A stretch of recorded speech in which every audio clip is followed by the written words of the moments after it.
Bismillahirrahmanirrahim. Assalamualaikum warahmatullahi wabarakatuh. Innal hamdalillah nahmaduhu wa nasta'inuhu wa nastahdihi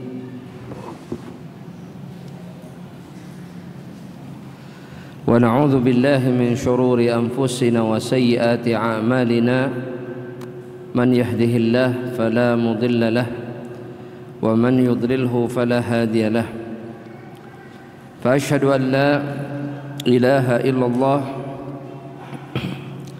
wahdahu la syarika lah iqraran bihi wa tauhida wa asyhadu anna Muhammadan abduhu wa rasuluhu la nabiyya ba'dah fa udzakiru nafsi wa iyyakum bi kalamillahi ta'ala fil Qur'anil Karim. Ya ayyuhalladzina amanu ittaqullaha haqqa tuqatih wa la tamutunna illa wa antum muslimun. Fa amma ba'du ibadallah rahimani wa rahimakumullah. Kembali kita lanjutkan apa yang disampaikan oleh Syekh Muhammad ibn Shalih Al-Utsaimin rahimahullahu ta'ala dalam kitab beliau Syarah Usuli Al-Iman, dan masih pada poin di mana beliau membahas tentang dalil akli atau dalil akal untuk menunjukkan tentang keberadaan Allah Subhanahu wa ta'ala. Beliau mengatakan wala yumkinu an tujadu sadafah, bahwa makhluk Allah Subhanahu wa ta'ala itu tidak mungkin, mustahil dia ada begitu saja tanpa ada awal atau tiba-tiba. Lianna kulla hadithin, karena setiap yang ada, setiap yang maujud, setiap yang ada di permukaan bumi ini atau di dunia ini, la budda lahu min muhdits, maka dia mengharuskan adanya zat yang mengadakannya.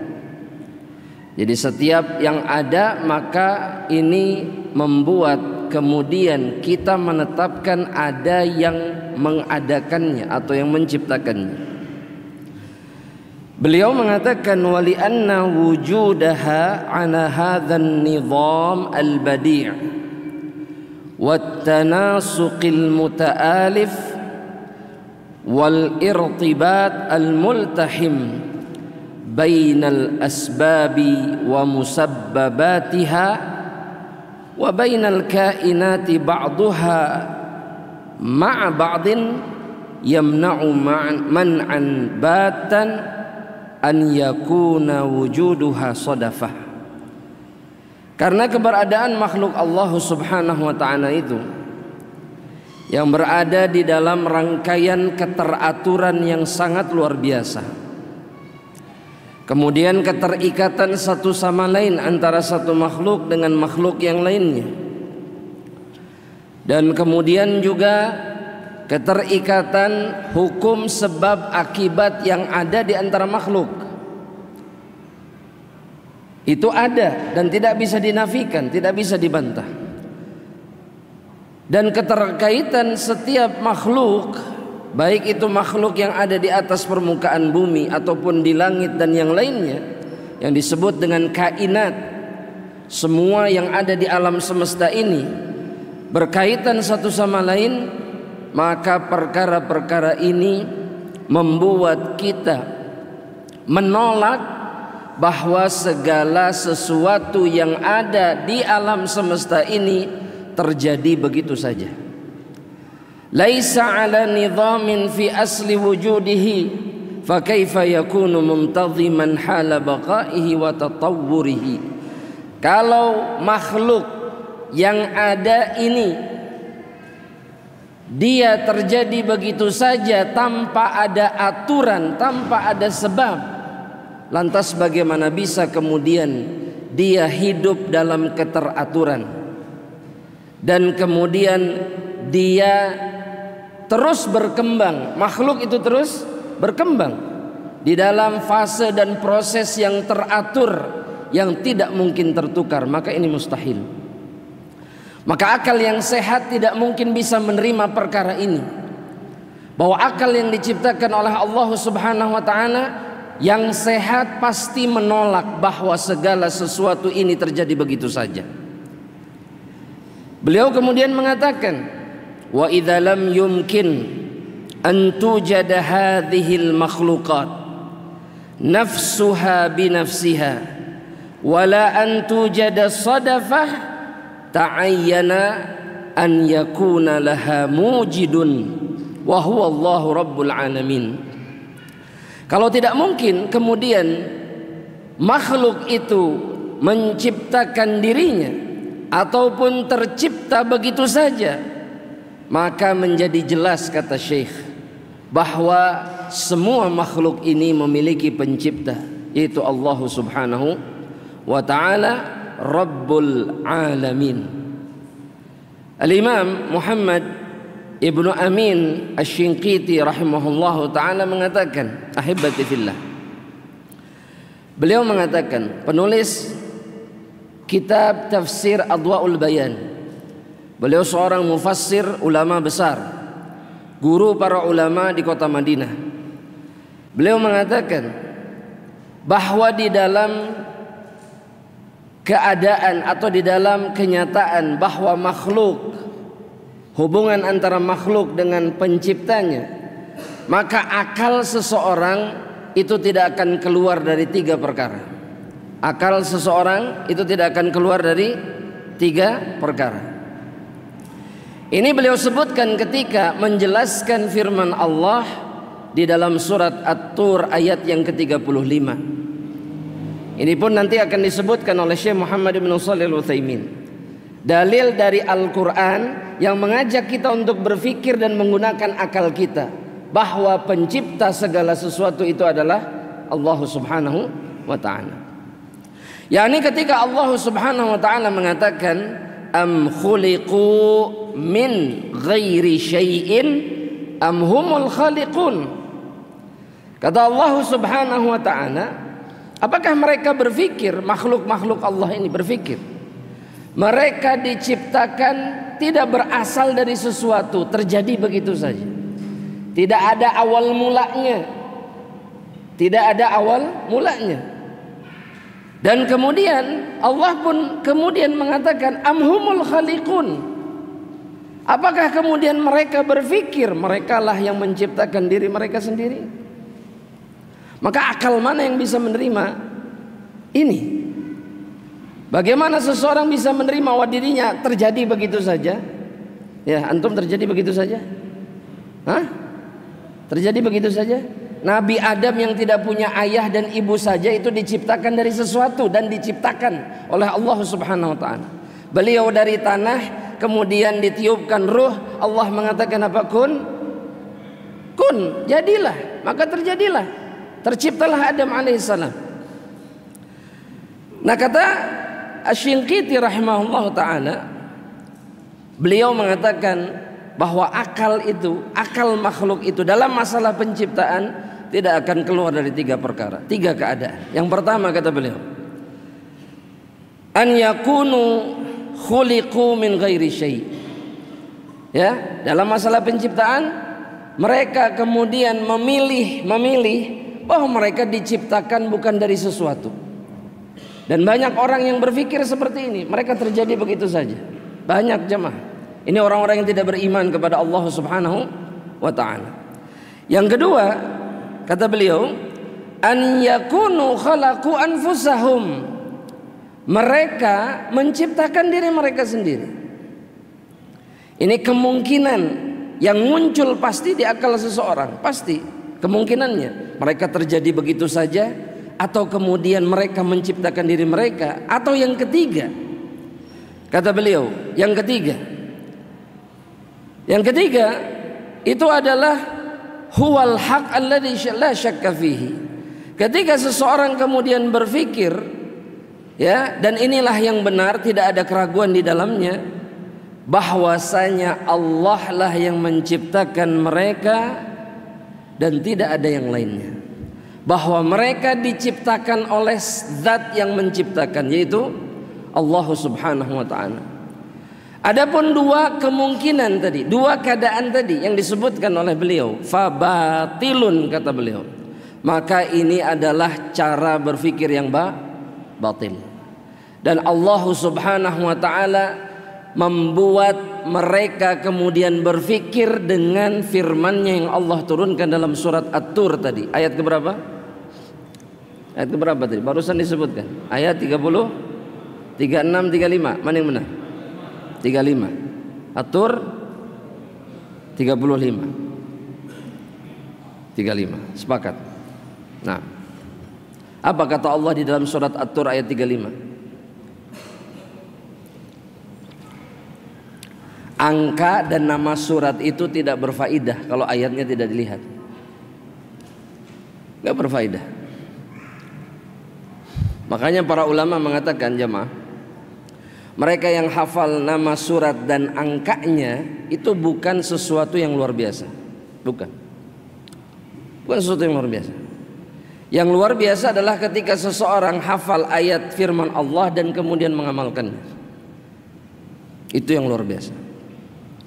Jadi kalau hanya angka, kemudian nomor, kemudian baris, kemudian yang semisalnya, ini nggak ada luar biasanya sama sekali. Karena ini hanya masalah apa? Masalah apa? Ingatan. Kalau tahu angka, nama ayat, nama surat, terus apa gunanya kalau ayatnya kita tidak tahu? Apa coba? Tadi At-Tur 35 apa bunyinya? Nah. Am khuliqu min ghairi syai'in am humul khaliqun. Ingat ini baik-baik, jamaah rahmatullah Allah Subhanahu wa ta'ala.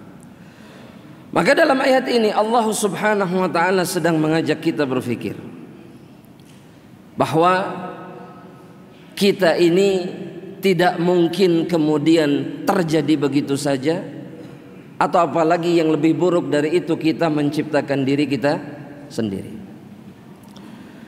Syekh Utsaimin mengatakan, ahibati fillah, wa qad dzakarallahu ta'ala hadha ad-dalil al-aqli wal burhanil qat'i fi surati Tur. Syekh Utsaimin pun menyebutkan ayat yang tadi kita sebutkan dalam surat apa? At-Tur ayat yang ke-35. Ketika Allah mengatakan, kata Syekh, haitsu qala am khuliqu min ghairi syai'in am humul khaliqun. Apakah mereka itu diciptakan tidak dari sesuatu, tidak ada awal mulanya, am humul khaliqun, dan apakah mereka yang menciptakan diri mereka sendiri? Dan ini yang disebut dengan al-istifham. Allah bertanya tapi inkari, untuk mengingkari kebodohan, kejahilan, kesesatan mereka. Seperti kita mengatakan kepada seseorang yang mengatakan apa yang dia lakukan benar, kemudian kita bertanya sama dirinya, padahal salah. Oh, yang seperti ini yang antum sebut benar, ini kita sedang bertanya atau sedang mengingkari? Jamaah, mengingkari. Ini namanya istifham inkari. Allah tidak sedang nanya, tapi Allah Subhanahu wa ta'ala ingin membatalkan cara berpikir mereka yang batil. Kata Syekh Utsaimin, Allah ini maksudnya ingin menegaskan annahum lam yukhlaqu min ghairi khaliq. Apakah mereka berpikir mereka diciptakan tanpa pencipta? Walahumul ladzina khalaqu anfusahum, dan juga mereka tidak menciptakan diri mereka. Ini yang ingin Allah sampaikan kepada orang-orang yang mengingkari bahwa Allah itu ada. Bahwa Allah itu ada. Kita pun tidak bisa menerima bahwa satu rumah itu ada jika tidak ada yang membangunnya. Dan para a'immatul hadis, para fuqaha, di antaranya Al-Imam Abu Hanifah, ketika beliau berhadapan dengan mulhid. Mulhid ini orang ateis. Di zaman mereka, di zaman Abu Hanifah saja, orang ateis sudah ada. Ketika mengatakan Allah tidak ada, maka kata Abu Hanifah di hadapan orang-orang ateis, sebentar. Beliau tidak menjawab pernyataan orang-orang ateis. Sebentar, saya sedang memikirkan sesuatu. Bahwa pernah dikatakan kepada saya ada perahu yang terbuat dari pepohonan, terbentuk begitu saja. Kemudian perahu ini turun ke lautan sendiri dan berlayar di atas lautan. Ada ombak yang besar yang menghempaskannya, tapi dia kembali lagi. Tidak ada yang mengendarainya, tidak ada. Dan sampailah dia di tepian bumi yang lainnya dengan selamat. Maka orang-orang ateis ini mengatakan, kaifa yakunu hadza ma'qulan, kata mereka. Bagaimana bisa ini bisa diterima oleh akal? Ada perahu terjadi begitu saja, turun ke lautan sendiri, mengarungi lautan tanpa ada nahkoda, dan sampai ke daratan yang lainnya. Orang-orang ateis tidak bisa menerima. Maka kata Abu Hanifah, wa kaifa yakun hadha tanzim al-badi' laisa laha khaliq. Lantas bagaimana bisa ini keteraturan alam semesta yang begitu luar biasa ini kemudian tidak ada yang menciptakannya? Bagaimana bisa matahari keluar di pagi hari, terbenam di maghrib, rembulan yang keluar kemudian menggantikannya, kemudian tidak ada yang mengaturnya? Bagaimana bisa? Dan dengan logika saja kita bisa membuktikan bahwa semua ini ada penciptanya, apalagi dengan dalil. Makanya kemarin Anda sebutkan satu kaidah. Apa kaidah? Masalah akal di dalam masalah akidah. Siapa yang masih ingat?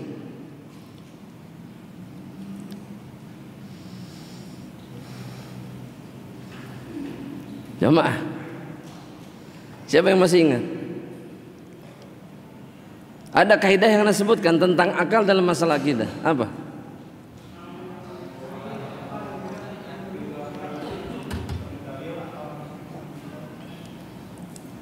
Bukan itu yang Anda maksud.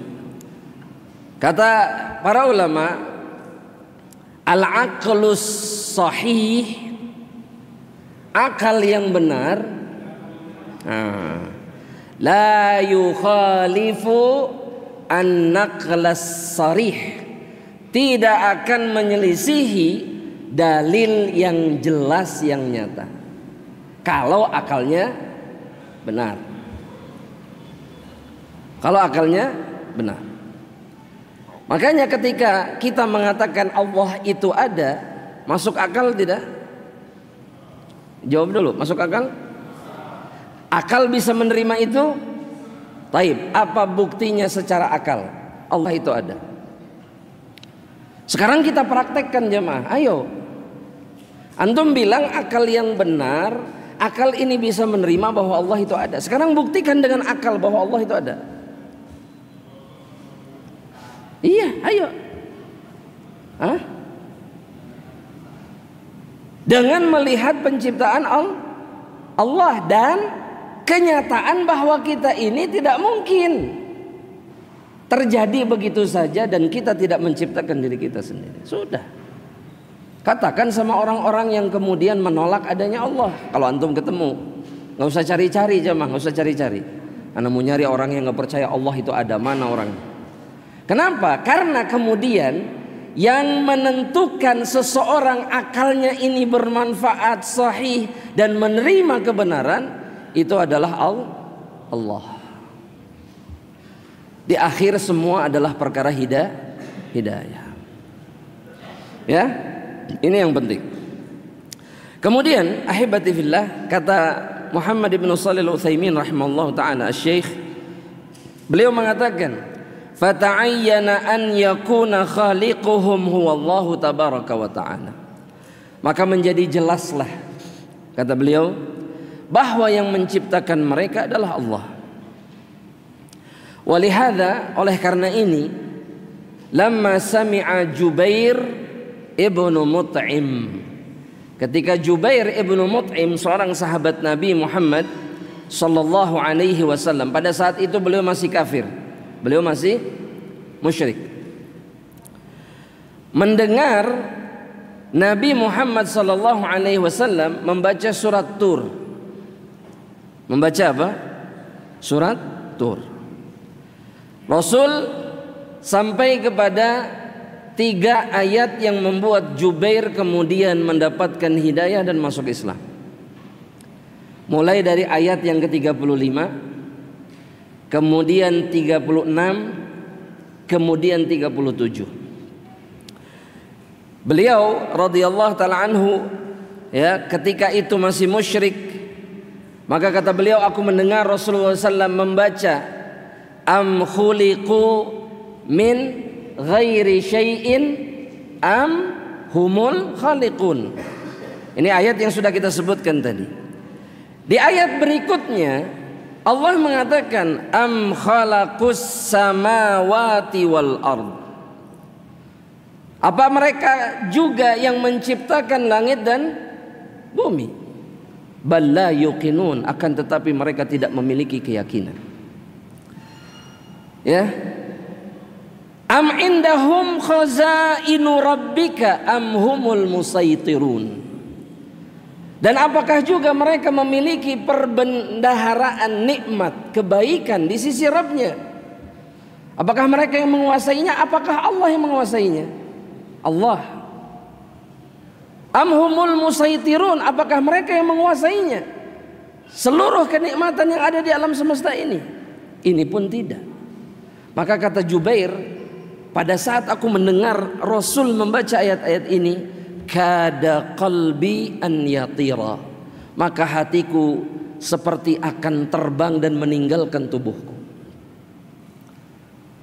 Apa yang dimaksud oleh Jubair?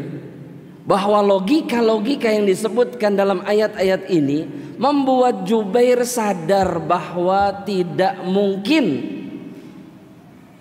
semua ini kemudian tidak ada yang menguasainya, tidak ada yang mengaturnya, tidak ada yang menciptakannya.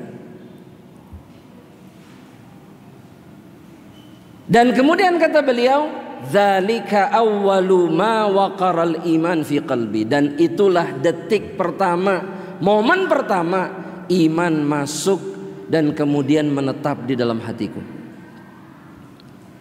Dan ini yang disebut dengan hidayah.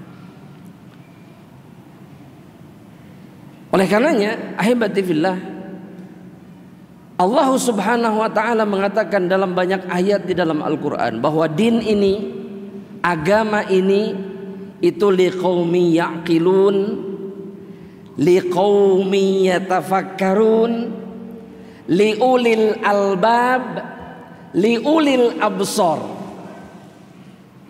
Bahwa din ini memang agama yang Allah tetapkan bagi mereka-mereka yang punya akal dan menggunakannya. Sehingga ini jelas jamaah rahmatillah, Allah membuktikan bahwa din ini adalah din yang bisa diterima oleh akal. Makanya Allah banyak menggunakan apa? Atau ada di dalam Al-Quran penggunaan Allah terhadap cara berpikir dan logika. Makanya jamaah rahmatillah Allah, kalau ada yang mengatakan agama Islam ini difahami dengan logika, boleh tidak? Hah? Jamaah, Islam ini difahami dengan logika, boleh tidak?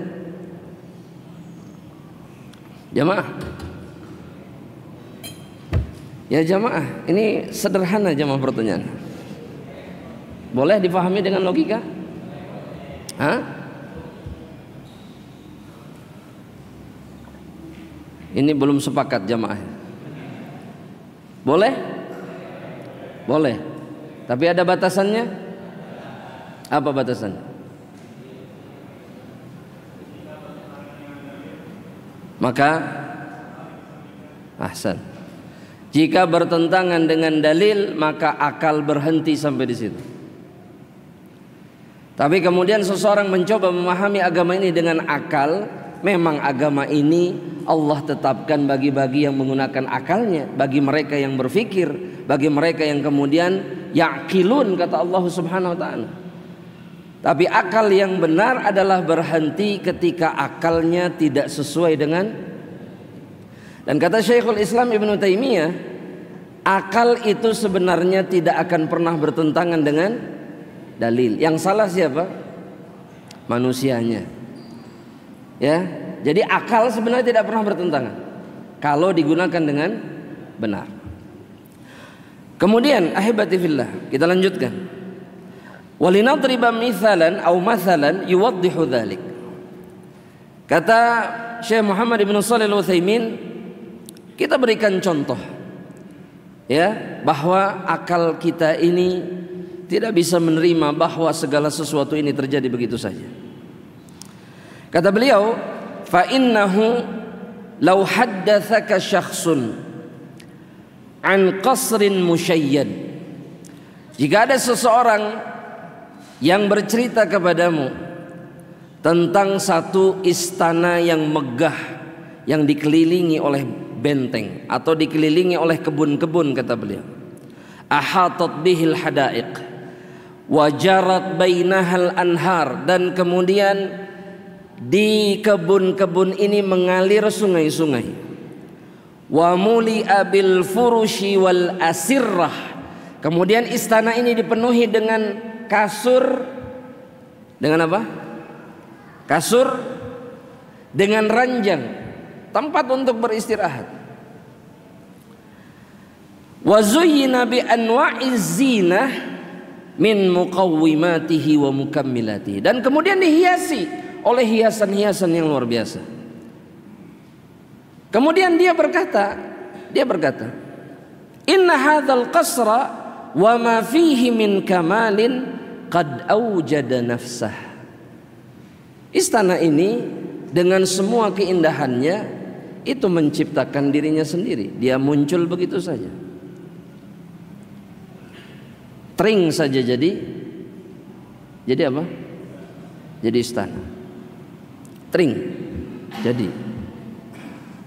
Iya, dan kadang-kadang akal kita yang disesatkan oleh syaitan itu kadang-kadang memikirkan hal-hal seperti itu. Betul tidak?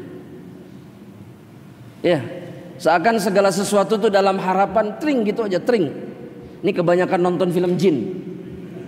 Jin minta ini tring. Ya, orang menganggap itu remeh, padahal itu menyesatkan akidah seseorang. Akhirnya bergantung kepada apa? Jin, minta sama jin. Ada 3 permintaan. Tuh hafal semuanya, subhanallah. 3 permintaan. Mintanya sama jin, ini kufur, ini syirik besar. Bayangkan, ini syirik besar dan kemudian kita tidak menyadari. Minta sama siapa? Ya, ini baru masalah begini nih. Sudah, ya. Akal kita nggak bisa terima dan nggak akan pernah bisa terjadi kemudian segala sesuatu itu begitu saja terjadi menciptakan diri. Ini dalam urusan istana, betul tidak? Betul tidak? Ada orang bilang istana jadi dalamnya penuh perhiasan, di dalamnya indah, ada sungai mengalir di kebun-kebunnya. Terus ada yang bilang itu terjadi begitu saja. Antum percaya nggak? Pak, antum percaya nggak? Kenapa nggak percaya? Lo jawaban dijawab, mohon dijawab. Kenapa nggak percaya? Nggak mungkin. Karena segala sesuatu di dunia ini harus ada sebabnya.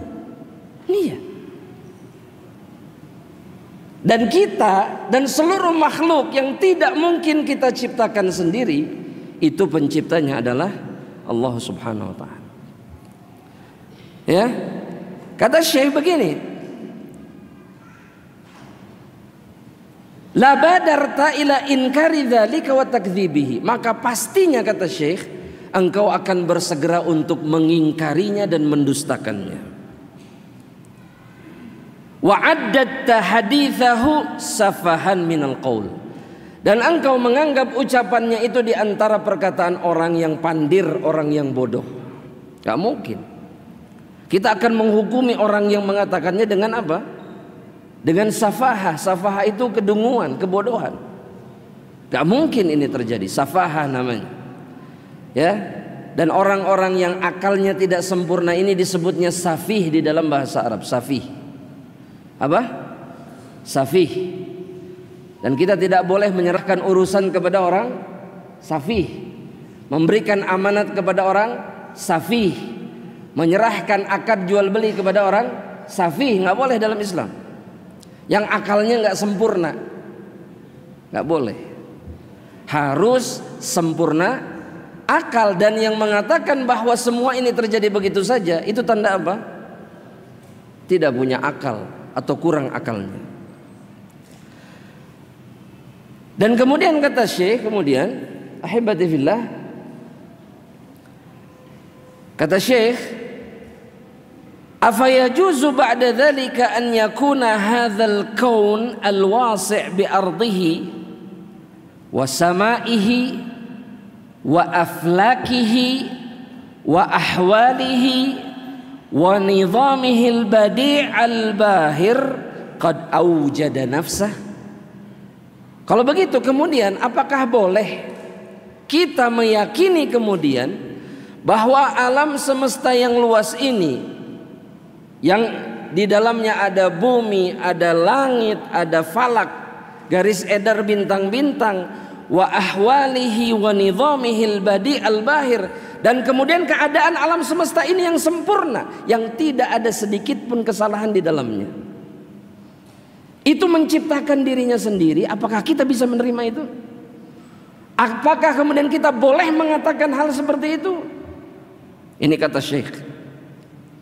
Atau terjadi begitu saja, biduni mujid, tanpa ada pencipta, maka ini tidak bisa diterima. Dan orang mukmin akan menggunakan akalnya dalam perkara ini. Iya. Anda pernah bilang bahwa semua ini akidah, perkara akidah, khususnya tentang Allah, itu bisa dihukumi oleh akal. Tanpa dalil sedikit pun kita bisa menghukumi adanya Allah dan seterusnya hanya dengan bisa, kalau akalnya sehat. Dan insya Allah hadirin semua berada dalam kesehatan. Iya. Apa buktinya antum sehat akalnya? Coba. Yang bisa jawab boleh sholat isya. Enggak, boleh sholat isya. Kita semua sholat isya. Apa buktinya kalau antum sehat akalnya? Apa? Antum jangan ragu menjawab jamaah. Ya, jangan sampai kemudian orang berpikir antum enggak sehat akalnya. Apa buktinya antum sehat akal? Antum mengimani Allah Subhanahu wa ta'ala dan yakin Allah itu ada, dan sekarang antum sedang mengejar surga Allah Rabbul Alamin dengan duduk di majlis. Itu tanda antum semuanya manusia-manusia yang sempurna akalnya dan sehat akalnya. Wallahu ta'ala alam bishawab. Kita hentikan untuk salat isya, insyaallah kita lanjutkan setelahnya. Wallahu ta'ala alam. Bismillah. Assalamualaikum warahmatullahi wabarakatuh. Innal hamdalillah nahmaduhu wa nasta'inuhu wa nastahdihi wa sallallahu ala nabiyyina Muhammad wa ala alihi wa ashabihi ajma'in. Fa amma ba'du ibadallah rahimani wa rahimakumullah. Kembali kita lanjutkan apa yang dikatakan oleh Syekh di dalam kitabnya Syarh Usulis Al-Iman, ya. Beliau kemudian masuk kepada perkara yang ketiga, yakni dalil yang menunjukkan bahwa Allah Jalla Jalaluhu itu ada, yaitu dalalatus syar'i ala wujudillahi ta'ala. Dalil yang ditunjukkan oleh syariat akan keberadaan Allah Subhanahu wa ta'ala. Beliau mengatakan fali'annal kutubas samawiyah kulluha tantiqu bidzalik, bahwa semua kitab-kitab samawiyah yakni kitab-kitab yang diturunkan oleh Allah Subhanahu wa taala, itu berbicara tentang keberadaan Allah Subhanahu wa taala.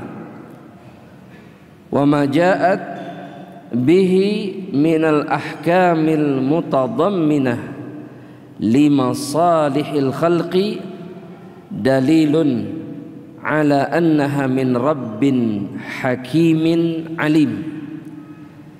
Dan kemudian hukum-hukum yang ada, yang datang dari kitab-kitab samawi tersebut,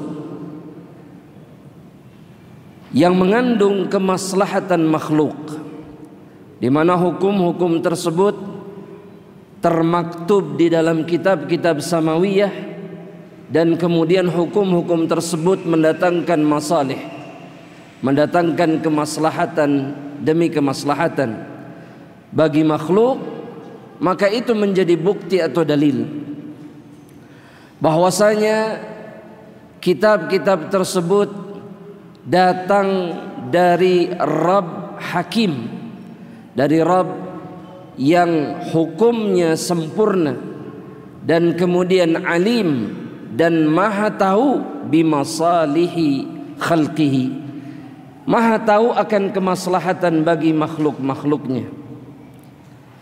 Maka para ulama menyimpulkan, mereka mengatakan bahwa al-ahkam asy-syar'iyyah, hukum-hukum syariat itu ditetapkan dan diturunkan oleh Allah Subhanahu wa taala li daruriyatil khams, untuk menjaga 5 perkara yang terpenting yang ada pada diri makhluk.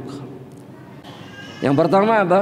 Jamaah rahmatillah Allah, dinuhu, yang pertama adalah agamanya. Semua hukum di dalam syariat ini yang ditetapkan oleh Allah, itu semuanya didatangkan, diturunkan oleh Allah untuk menjaga agama, din seseorang, agar dia tidak terjerumus ke dalam kekufuran atau perkara yang paling dibenci oleh Allah Subhanahu wa taala. Kemudian yang kedua adalah aqluhu, akalnya. Maka kita temukan juga di dalam syariat yang dibawa oleh Nabi Muhammad sallallahu alaihi wasallam, yang diturunkan oleh Allah kepada dirinya. Maka syariat-syariat ini ditetapkan oleh Allah untuk menjaga akal seorang makhluk. Para ulama memberikan contoh seperti tidak bolehnya mereka menyakiti dirinya, merusak akalnya dengan khamar misalkan, atau yang semisalnya. Kemudian yang berikutnya, ahibati fillah, yang berikutnya itu adalah nasluhu, diturunkan ya oleh Allah Subhanahu wa taala syariat ini untuk menjaga garis keturunannya, garis keturunan seorang makhluk. Dan yang sering dianggap remeh oleh kebanyakan dari kita, bahwa garis keturunan ini bukan perkara yang penting, sehingga kita menganggap biasa jika kemudian ada garis keturunan yang di dalamnya dipenuhi dengan perzinahan. Gak ada masalah, yang penting kan orangnya. Betul tidak? Betul tidak? Betul tidak jemaah? Betul. Lantas untuk apa kemudian Allah mengeluarkan Nabi dan Rasul dari garis keturunan yang di dalamnya tidak ada perzinahan? Buat apa? Apa faedahnya? Karena keturunan itu adalah faktor yang sangat kuat dalam menentukan kebaikan seseorang. Allah tidak ambil Nabi Muhammad SAW dari garis keturunan para perzina, tidak. Bagaimana kemudian bisa keluar manusia baik dari garis keturunan yang dipenuhi dengan kemaksiatan? Makanya hati-hati. Dan Islam diturunkan oleh Allah, salah satu tujuannya untuk menjaga apa? Keturunan. Jangan bermudah-mudahan dengan ini. Dan Allah yang lebih tahu tentang yang maslahat untuk diri kita. Makanya nggak boleh zina. Jangan coba-coba untuk berzina.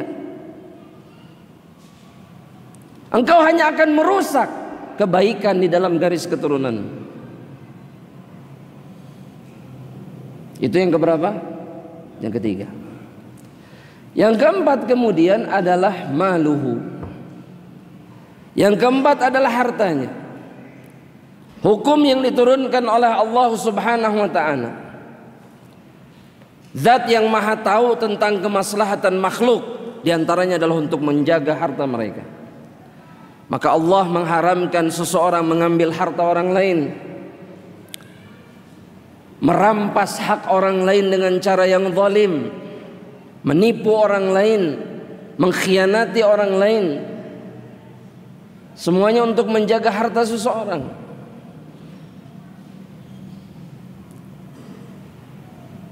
Menjaga kemuliaan seseorang, kehormatan seseorang. Makanya Nabi Muhammad SAW ketika Hajjatul Wada beliau mengatakan apa? Inna amwalakum, inna dima'akum wa amwalakum wa a'radakum alaikum haram. Apa kata Nabi? Sesungguhnya darah-darah kalian, kemudian apa lagi? Harta-harta kalian, kemudian apa lagi? 3 perkara yang disebutkan oleh Nabi tadi. Darah, kemudian harta, kemudian apa? Kehormatan, a'rad. Alaikum haram. Itu atas diri kalian haram untuk diganggu. Kalian tidak boleh mengganggu darah siapapun, harta siapapun, kehormatan siapapun. Kahormati yaumikum hadza, seperti haramnya hari ini, kata Rasulullah SAW. Karena beliau sedang berkhutbah di mana?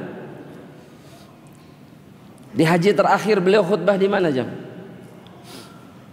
jamaah? Sebentar jam.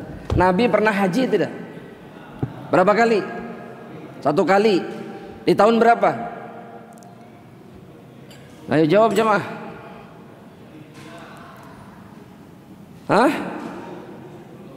Tahun ke-10 Hijriyah. Tahun depannya beliau wafat. Namanya haji apa? Dan beliau ceramah di haji itu kapan? Ada khutbah di mana di dalam khutbah itu Nabi menyelesaikan tugasnya sebagai seorang nabi dan rasul. Sampai mengangkat jarinya ke langit dan mengatakan Allahumma syahad, Allahumma syahad, Allahumma syahad, ya Allah saksikan, ya Allah saksikan, ya Allah saksikan. Ala hal ballaght, aku sudah menyampaikannya ya Allah. Nah, di antara yang disampaikan sama Nabi itu. Nah, jamaah, haji apa namanya? Kapan itu? Di hari apa? Hari Arafah. Tanggal berapa? Tanggal 9. Ketika Nabi sedang apa? Sedang wukuf. Betul? Dan syariat diturunkan oleh Allah untuk menjaga harta. Allah lebih tahu jamaah. Dan dari perkara-perkara itu, jika kita memperhatikan, tidak mungkin kemudian tidak ada Allah, tidak ada zat yang maha sempurna yang menetapkan aturan-aturan itu. Karena Nabi SAW tidak akan sanggup menciptakannya, nggak bisa. Nabi tidak sanggup untuk menentukan ahkam tanpa Allah, tidak mungkin. Makanya Allah memastikan itu di dalam Al-Quran. Ingat baik-baik bahwa Nabi itu makhluk, Nabi itu manusia biasa, hanya saja beliau diwahyukan oleh Allah Subhanahu wa ta'ala. Itu yang membuat beliau di atas semua makhluk. Makanya Allah tegaskan wa ma yantiqu 'anil hawa. Nabi Muhammad itu tidak mengucapkan sesuai hawa nafsunya, tapi in huwa illa wahyu yuha. Dan kemudian jamaah rahmatillah Allah Subhanahu wa ta'ala, yang keberapa? Yang kelima, jamaah rahmatillah Allah Subhanahu wa ta'ala, itu hifdzu an-nafas. Hukum ini diturunkan, diciptakan, ditetapkan oleh Allah untuk menjaga jiwa seseorang. Jiwa dan darah jiwa seseorang itu mahal di sisi Allah Subhanahu wa ta'ala. Maka kata Syekh rahimahullahu ta'ala, perkara-perkara ini menunjukkan bahwa ini tidak mungkin datang dari makhluk, tapi dari Sang Pencipta yang Maha tahu tentang kemaslahatan makhluknya. Wa ma ja'at minal akhbar bihi minal akhbar al-qauniyah allati syahidal waqi' bisidqiha dalilun ala annaha min rabbin qadirin ala ijadin ma akhbara bihi. Dan kita pun tahu dari berita-berita yang diberikan oleh Allah Subhanahu wa ta'ala tentang perkara-perkara kauniyah, bagaimana Allah menciptakan langit dan bumi, bagaimana Allah tetapkan gunung-gunung sebagai pancang bumi ini, dan semua perkara kauniyah yang ternyata benar adanya seperti yang dikatakan oleh Allah Subhanahu wa ta'ala. Bahwa mereka itu bergeser, bahwa gunung itu bisa berapa? Gunung itu bisa apa jamaah? Gunung itu bisa apa? Bisa apa Pak Fik? Hah? Bisa berjalan, bisa bergeser. Tanggupan perahu itu dulu nggak di situ, dulu di tempat lain. Ngulang semuanya, mahacarana. Dan saya pun baru tahu ketika dikasih tahu oleh ahli geologi, memang gunung ini dulunya nggak di sini, dia bergeser dari tempat asalnya di Bandung Selatan. Dulunya di Bandung Selatan, pindah ke sana, ke utara. Ngulang deui antum. Dan itu dibenarkan. Dan ini menunjukkan bahwa Allah lah yang menciptakan segalanya, nggak ada yang keliru. Persis seperti yang dikabarkan oleh Allah di dalam Al-Quran Al-Karim. Terus antum mau mengatakan Allah tidak ada? Tidak ada yang melakukan perbuatan sekeji itu melainkan orang yang memiliki jiwa yang rusak. Ketika dia tahu semuanya datangnya dari Allah dan Allah yang melakukannya, namun kemudian dia menolaknya, tidak ada manusia yang lebih buruk dari ini. Dia sudah tahu kebenarannya tapi dia menolak. Maka jangan kemudian menjadi bagian dari mereka. Ada satu ilmuwan dari Perancis, ya, yang berusaha membantah Islam dari sisi ilmu siapa yang tahu namanya? Ini udah zaman dulu. Mungkin puluhan 40 tahun yang lalu. Sampai dia buat satu buku. Siapa namanya? Dari Perancis. Jamaah. Berora'ah dari Perancis jamaah. Hah? Masya Allah. Maurice siapa? Namanya Maurice Bucaille. Maurice siapa? Jamaah. Wah, ini baru pertama kali dengar, kelihatan muka-mukanya jamaah.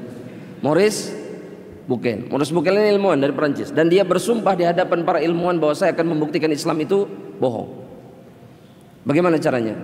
Dia membaca Al-Quran dan ingin membuktikan bahwa apa yang ada dalam Al-Quran bohong.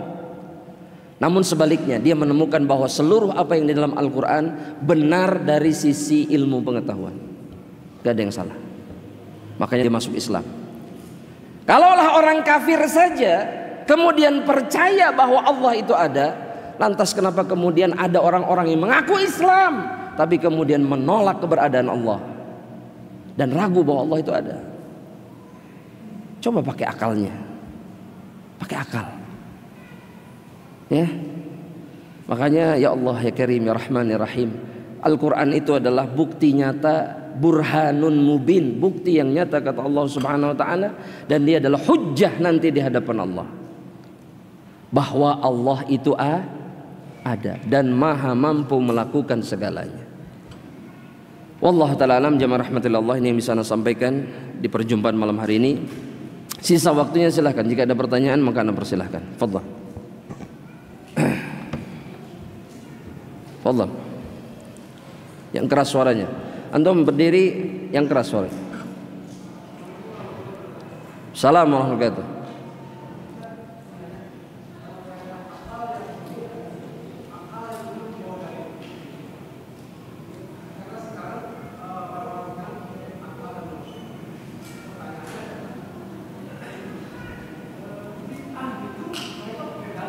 Apa? Iya, terus? Nah. Hah? Sahih. Anda mau tanya sekarang, apakah semua dalil itu benar, sahih? Jawab dulu. Jamaah, jawab aja, jawab. Apa semua dalil itu benar? Hah? Semuanya benar. Dalil yang benar, yang mutlak benar itu hanya Al-Quran. Adapun dari hadis, ini yang Anda maksud. Dari hadis, maka dalil itu ada yang sahih riwayatnya, ada yang tidak. Bukan berarti dalil dari sunnah tidak benar, bukan.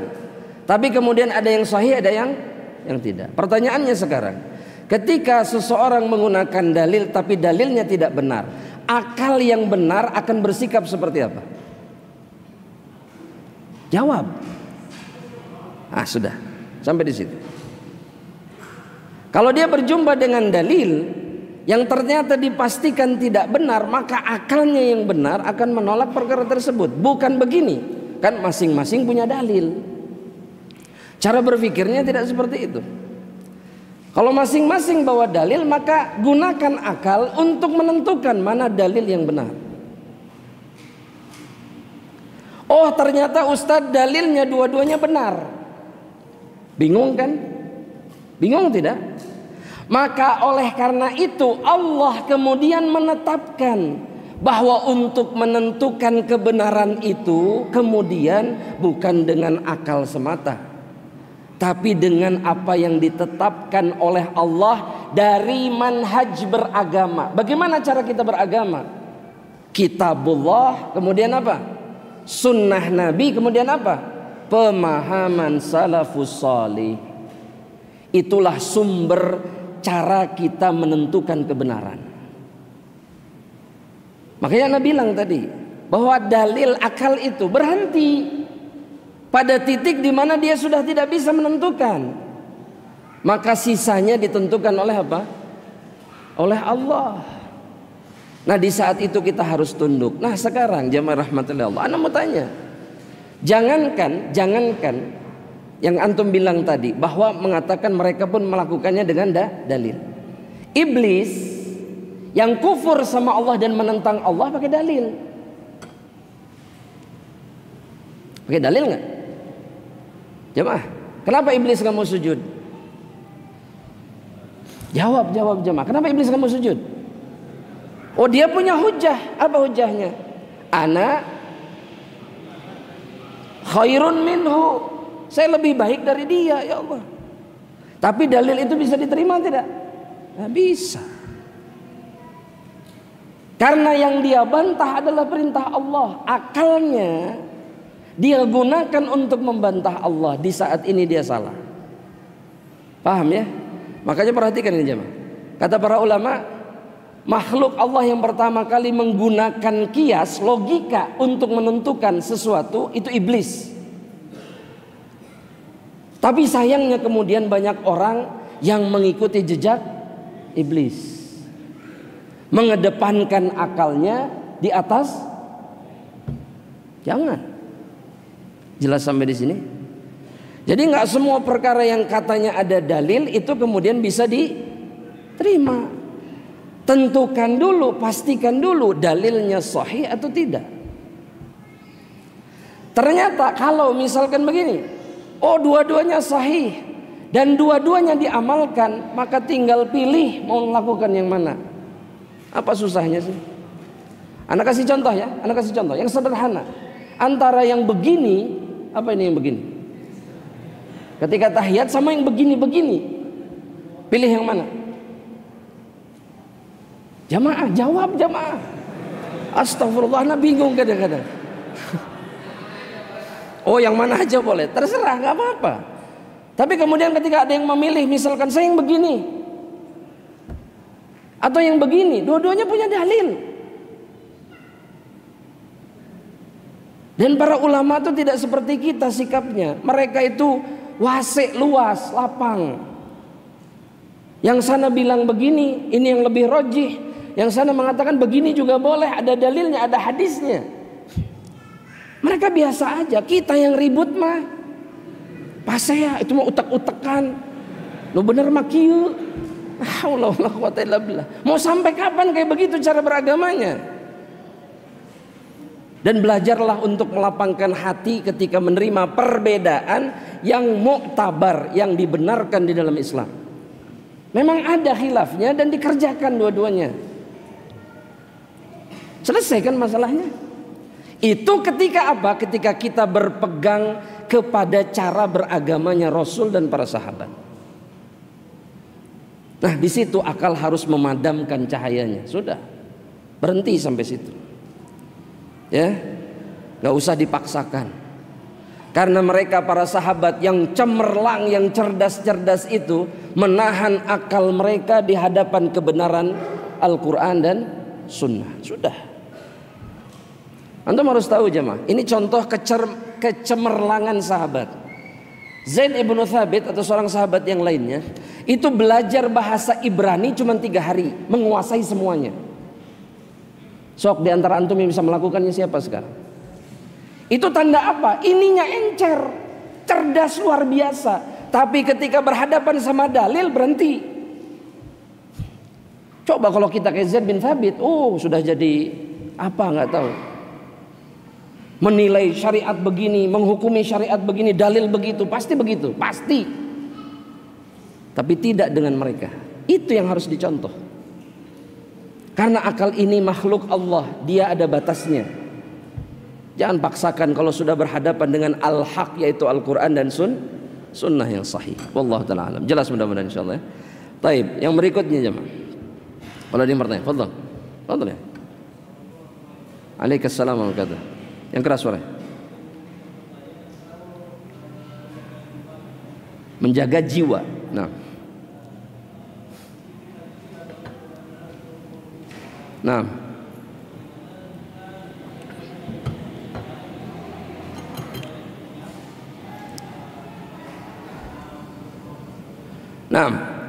Apakah perlu kita membayar diat kalau kita membunuh seseorang? Yang pertama, wal iyadzu billah, kita berlindung kepada Allah dari menghilangkan nyawa seseorang. Tapi apakah kemudian perlu diat? Diat itu menebus ya kesalahannya dengan memberikan 100 ekor unta atau uang senilai dengan itu kepada ahli waris korban. Itu dilakukan jika hukum Islam yang digunakan. Jika tidak, maka tidak. Lantas apa solusinya? Bertobat kepada Allah Subhanahu wa taala. Dan di dalam Islam bagi keluarga korban yang diutamakan, yang semestinya mereka lakukan bukan menerima diat, tapi apa? Memaafkan. Itu jauh lebih baik bagi mereka. Makanya mungkin belakangan ini beredar video dua kabilah yang berhadapan, yang satu keluarga pembunuh, yang satu kabilah korban. Mereka berhadapan, bukan mau perang, bukan. Tapi mereka melakukan perjumpaan itu untuk apa? Keluarga korban ini memaafkan kejahatan keluarga mereka yang membunuh. Kami tidak ingin dunia kalian, kami menginginkan apa yang dijanjikan oleh Allah Subhanahu wa taala di akhirat. Itu iman.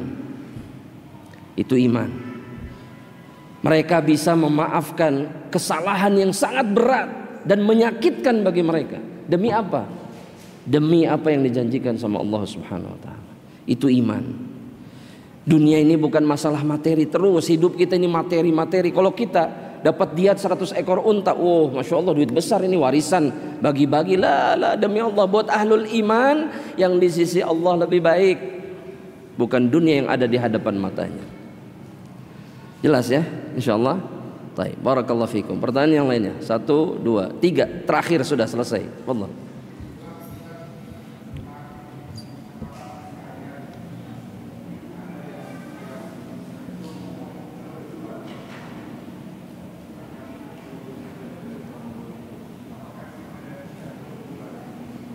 Nggak ada kebetulan di dunia, ya, nggak ada yang kebetulan. Tapi ungkapan ini jika diucapkan dengan keyakinan tetap meyakini takdir Allah Subhanahu Wa Taala, ini tidak berbahaya bagi akidah, tidak, insyaallah taala. Tapi kalau dia meyakini bahwa memang perkara ini kebetulan tanpa ada peran takdir di dalamnya, ini masalah berat. Jadi semua urusan apa? Hati, urusan hati. Tapi kalau dikatakan semua yang terjadi ini atau banyak sekali perkara yang kebetulan terjadi begitu saja, ini tidak ada dalam Islam. Karena Allah sudah menetapkan segalanya 50.000 tahun sebelum Allah menciptakan langit dan bumi. Wallahu ta'ala. Jelas insyaallah? Baik. Barakallahu fiik. Siapa tadi? La, khalas. Ya, barakallahu fiik. Nanti gampang. Antum bisa langsung. Fadhal. Waalaikumsalam warahmatullahi.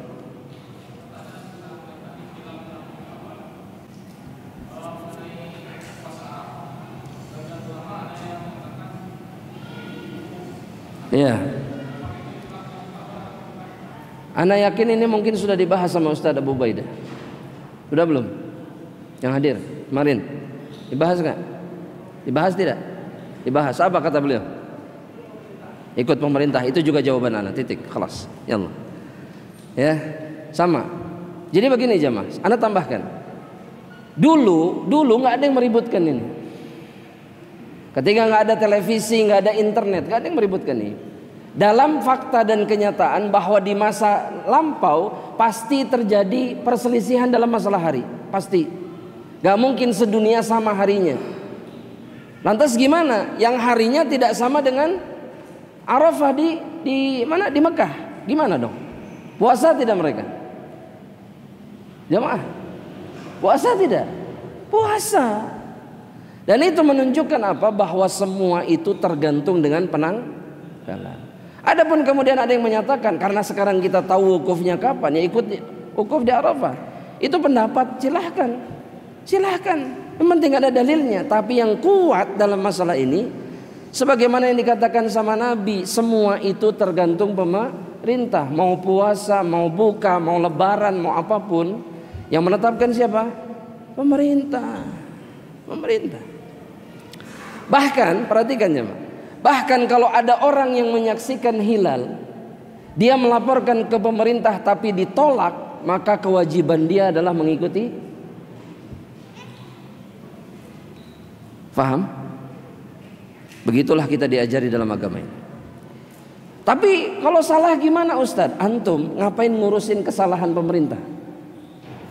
Antum akan diminta pertanggungjawabannya tidak? Ana mau tanya. Kalau pemerintah salah, antum diminta pertanggungjawaban tidak? Ya kalah sudah. Kenapa harus capek-capek? Jelas Pak? Baik. Jadi clear sekarang? Iya. Fadhal, antum yang terakhir. Singkat. Fadhal. Menjaga apa? Agama. Nah.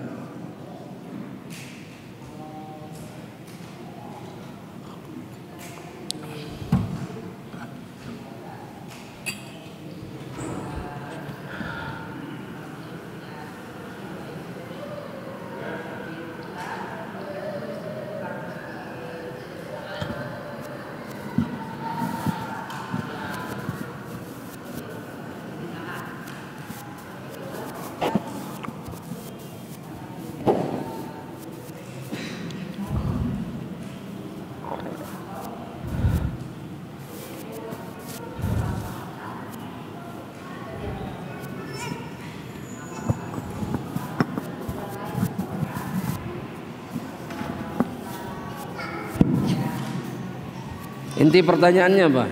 Syekh Ismail.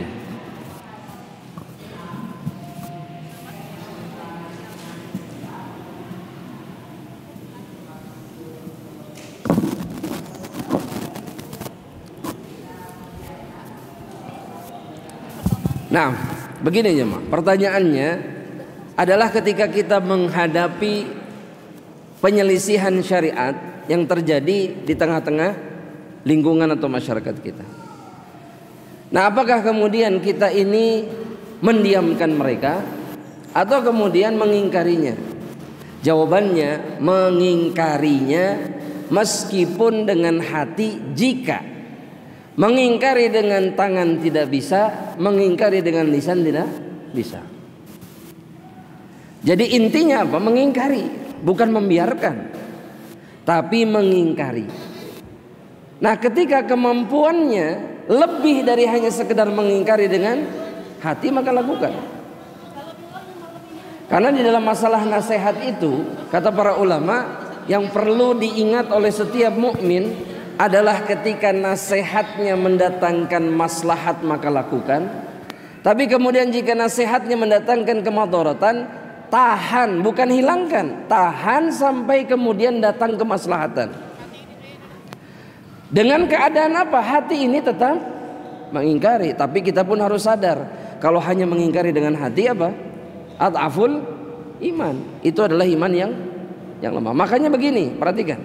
Makanya Umar ibnul Khattab ketika masuk Islam, beliau memilih untuk mengingkari terang-terangan.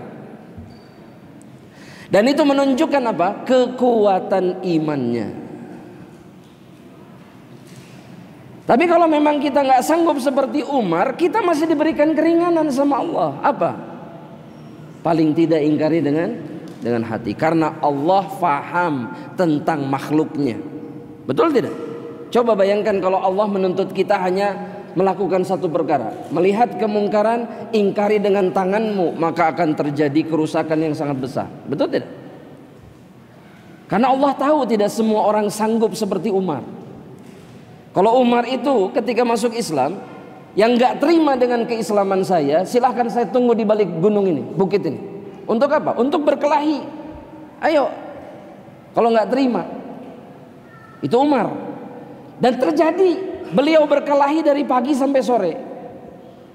Datang orang lain bek, datang orang lain bek, terus begitu sampai sore. Antum bisa begitu nggak? Antum yang bek, kita yang bek. Ya?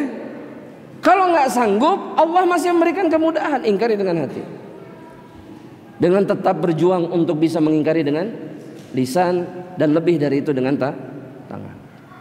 Ya, inilah Islam. Dan Allah mendatangkan kemudahan bagi kita. Ya, mudah-mudahan Allah menjaga kita semua insyaallah. Jamaah rahmatillah. Mohon maaf atas segala kekurangan. Kita akhiri perjumpaan kita dengan doa kafaratul majlis. Subhanakallahumma bihamdika asyhadu an la ilaha illa anta astaghfiruka wa atubu ilaik. Assalamualaikum warahmatullahi wabarakatuh.